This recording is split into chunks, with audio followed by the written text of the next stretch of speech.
Welcome to the debate. You know, if you order a piece of wooden furniture online, you generally expect a completed chair to arrive at your front door. Right, yeah. You take it out of the box, put it in your living room, and, well, you sit in it. Exactly. But imagine instead the delivery truck drops off a miniature 3D printer, a spool of raw synthetic plastic, and a flash drive with a digital blueprint. The printer just plugs into your wall and actually manufactures the chair right there on your rug. Oh, I see where you're going. You still get a chair in the end, but the physical process of how it got into your house is radically different. Yes, exactly. And that fundamental shift in mechanism is at the heart of our central question today. 6 years after their global rollout, do COVID-19 mRNA injections still meet the traditional medical and legal definition of a vaccine? I'm looking at the clinical outcomes and arguing that yes, they do. They are a natural, highly effective evolution of vaccine technology aimed at preventing infectious disease. Right. And I am taking the position that this 3D printer approach, the systemic delivery of genetic code, hijack our cells' machinery, fundamentally crosses a line. Because of their distinct mechanisms and risk profile, I argue they function as prophylactic immunogenetic therapies. And, we really need to classify them as such. Well, let's look at why the traditional vaccine classification holds up so well. The core definition of a medical intervention is determined by its clinical endpoint. By the endpoint, right. Yeah, a vaccine's job is to elicit an adaptive immune response. It trains your neutralizing antibodies in T cells to recognize an invader so you don't get sick. The mRNA platform is just a modern delivery vehicle for that exact same goal. But the delivery is entirely different. Sure, but think about traditional live attenuated vaccines, like measles. They also enter the host cells to replicate. mRNA just uses our internal protein factories, or ribosomes, to create the viral spike protein. It's an optimization of an old concept. That's why the consensus of major health organizations firmly maintains these are vaccines. I come at it from a completely different way. The biological mechanism, not just the clinical end goal, has to dictate how we classify medicine. Traditional vaccines deliver the fully built chair. Exactly. They give you a pre-synthesized piece of a virus, and your immune system's garbage disposal units, the phagolysosomes, they chew it up and learn from it. But mRNA injections deliver synthetic genetic code encased in tiny fat bubbles called lipid nanoparticles, or LNPs.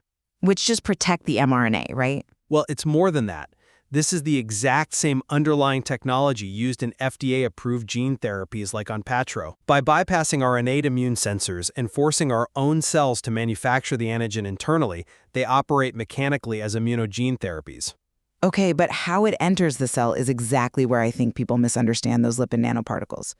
You can look at LNPs as a highly advanced delivery truck, combined with a built-in alarm system. An alarm system? Yeah. Like in traditional vaccines, we use something called an adjuvant to intentionally irritate the immune system so it pays attention to the virus. The LNPs do this too. They are designed to act as super adjuvants. The LNPs are actually central to why this isn't traditional vaccination, though. The specific fats used here, like ALCO315, are highly fusogenic. In simple terms, they are incredibly good at melting right into our cell membranes. Right, to deliver the payload. To deliver it systemically, yes. And the biodistribution data we now have shows they don't just stay in your arm muscle where they were injected. They travel far beyond that, accumulating in the liver, the spleen, the heart, with trace amounts even crossing the blood-brain barrier. Wow, okay. Yeah, you are essentially turning widespread organs throughout the host's body into spike protein factories that mimics immunotherapy side effects, not localized traditional vaccination. I see why you think that.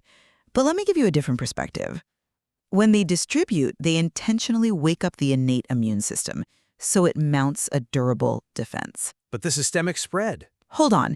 If a traditional live virus vaccine also circulates systemically and enters host cells to trigger immunity, why should the LNP systemic spread suddenly disqualify it from being a vaccine?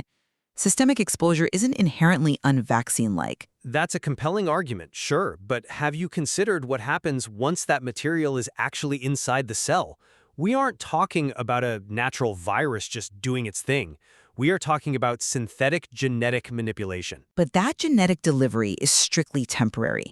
I mean, mRNA is inherently unstable. It's basically a Snapchat message. A Snapchat message, okay. Yeah, it is biologically designed to degrade naturally after it delivers the blueprint. It leaves no permanent footprint in human DNA, which is the absolute hard line separating it from true gene therapies that are intended to permanently alter your genome. I'm sorry, but I just don't buy that. Let me tell you why. That assumption of transient, temporary activity has been repeatedly challenged in recent literature. Challenged how? Well, for one, the mRNA code was heavily modified using something called pseudouridine, so our bodies wouldn't instantly destroy it. But that modification actually causes the ribosome to slip while reading the code. It's a process called ribosomal frame shifting. Wait, pause for a second. When you say frame shifting, I'm picturing a typo in a recipe. Like if you're reading a recipe and you accidentally skip a line, you might add a cup of salt instead of a cup of sugar, and you bake something totally unrecognizable. Is that what's happening? Exactly. That's a great analogy. The cellular machinery stutters on the synthetic code and produces proteins we didn't ask for.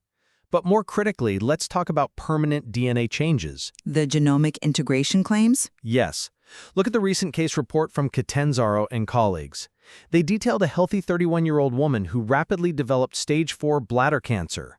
When they mapped her tumor's genome, they found a piece of the vaccine's genetic code permanently integrated directly into her chromosome, specifically chromosome 19. Right. I am familiar with that specific case. Then the researchers found massive impurities in the vaccine vials.